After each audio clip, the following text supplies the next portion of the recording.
pray lang. Kahit walang sagot, simba lang. Kahit walang sanggot, basa lang ng Bible. Kahit hindi pa gumagaling, manalangin lang, magpuri lang. Kasi darating din yung midnight season, verse 26, that suddenly there was such a violent earthquake that God will set you free. Let us praise our way to our healing. Let us praise our way to our breakthrough. Imbis na magreklamo tayo, mag-complain tayo, at lumabas sa bibig natin lahat ng simptomas, lahat ng mali. Speak not what you see. Speak what you want to see. Alam kong hindi ka sure sa future ng anak mo, pero speak what you want your child to be. Speak what you want them to be. Speak what you want your family to be. Speak about the goodness of your God, because there is victory in your praise. Invite God's presence, because kapag nandito ang presensya ng Diyos, nandito ang kapangyarihan ng ating Panginoon. Sana dumating yung pagkakataon na invite ka lang na invite ng presensya ng Panginoon, na kahit gaano kasakit ang nararamdaman mo, ma-overwhelm mo yun ng tindi ng presensya ng ating Panginoon. That you will say, Psalms 34, I will bless the Lord at all times, and His praise shall continually be in my mouth. Can I rephrase this? Pwede ko ba i-rephrase? Ganito tayo. I will bless the Lord sometimes, and His praise will eventually be in my mouth. That's not what the Word of God is saying.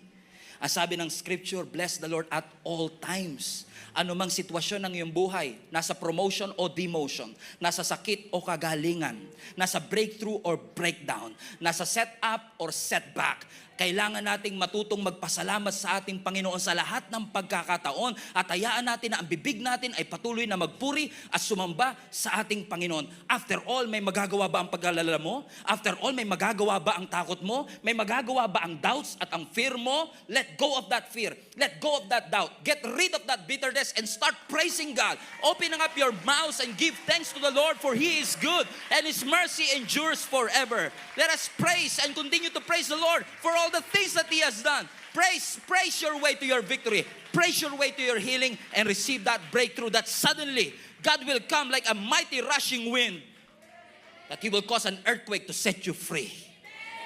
All glory to the Lord, for He has done. Tayo lahat mga kapatid. Amen. Hallelujah.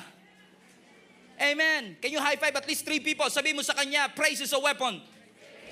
Praise through your pain. Praise in a painful situation. Let's start praising the Lord right now. Can you just raise up your hands to the Lord right now? Raise your hands if you would. Lord, nakataas po ang aming mga kamay bilang tanda ng aming pagsuko sa iyo, sapagkat alam namin ikaw lamang ang nararapat sa lahat ng papuri at lahat ng pagsamba.